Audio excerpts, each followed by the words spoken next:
Welcome back to Prakasam sister blogs.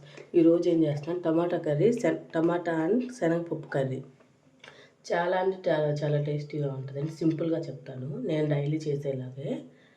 First కొంచెం oil తీసుకున్నాము, heat ఎక్కాక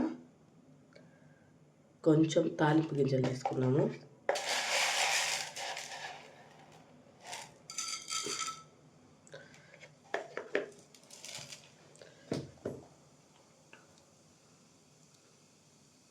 తాలింపులు వేగాక కొంచెం ఆనియన్స్ తీసుకున్నాను, కట్ చేసి పెట్టుకున్నాను. ఈరోజు కొంచెం ముందే అవి ఇలా ఫ్రై చేసుకోవాలి, పచ్చి వాసన పోయే వరకు.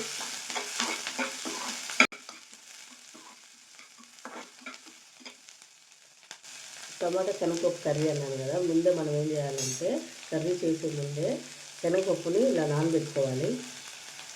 ఈ శనగపప్పు కూడా మా పొలంలో పండేదానండి. శనగపప్పు పండదు, శనగలు పండుతాయి.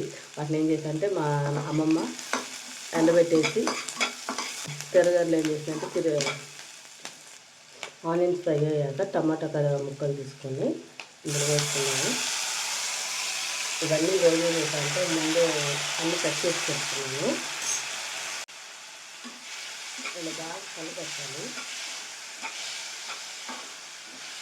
ఇప్పుడు ఏం చేస్తామంటే ఇందులో కొంచెం పసుపు,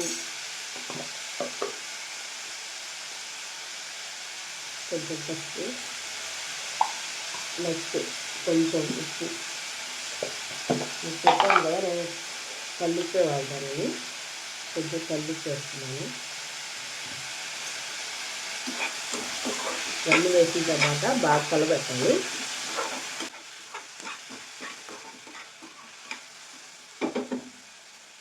ఇప్పుడు ఏం చేద్దామంటే దాని మీద మూత పెట్టేసుకున్నాం.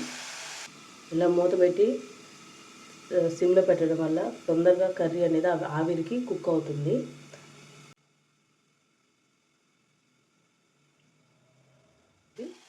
ఒకసారి కలబెట్టుకున్నామండి కర్రీని. ఇలాంటి అడుగడుతుంది. జస్ట్ ఇలా ఫ్రెష్ చేయడం వల్ల కర్రీ అనేది గ్రేవీగా ఫామ్ అవుతుంది.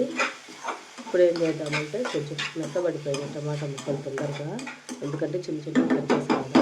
ఇప్పుడు మనం నానబెట్టుకున్నాం కదా శనగపప్పు, ఆ శనగపప్పుని వేసేద్దాం. ఇందులో వేసిన తర్వాత కొంచెం వాటర్ పోయడం వల్ల ఏమవుతుంది, ఆ శనగపప్పు ఉడుకుతుంది.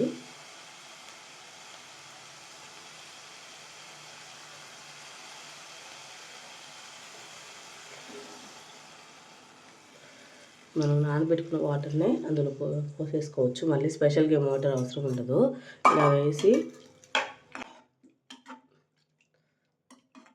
కొంచెం మంట పెంచుకున్నాం, సిమ్లో పెట్టుకున్నాం కదా. ఇప్పుడు ఏం చేద్దామంటే కొంచెం కారం వేద్దాం, ఎక్కువ కాదు కొంచెం. ఎందుకు చెప్పాను కదా మీకు ముందు బ్లాగ్స్లో, మా ఇంట్లో వాళ్ళందరూ కారం తక్కువే తింటారు, అందుకే కొంచెమే కారం వేస్తున్నాను, ఎక్కువ కూడా వేయట్లేదు.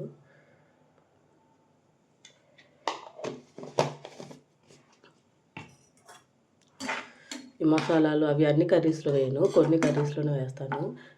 నాన్ వెజ్లో వేస్తాను, మిగతా కర్రీస్లో అప్పుడప్పుడు వేస్తాను. ఎక్కువ వేసుకోవడం వల్ల కూడా కొంచెం హెల్త్ ఇష్యూస్ వస్తాయి. ప్రతి ఒక్కరు చెప్తున్నారు కదా, అందుకని వేయట్లేదు.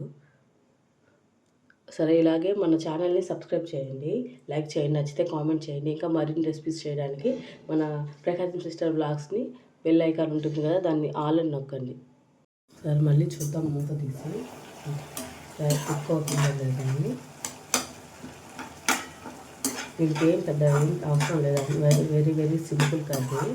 టమాటా కర్రీ అయితే సూపర్గా ఉంటుంది, ఒకసారి ట్రై చేయండి. చాలా టేస్టీగా ఉంటుంది.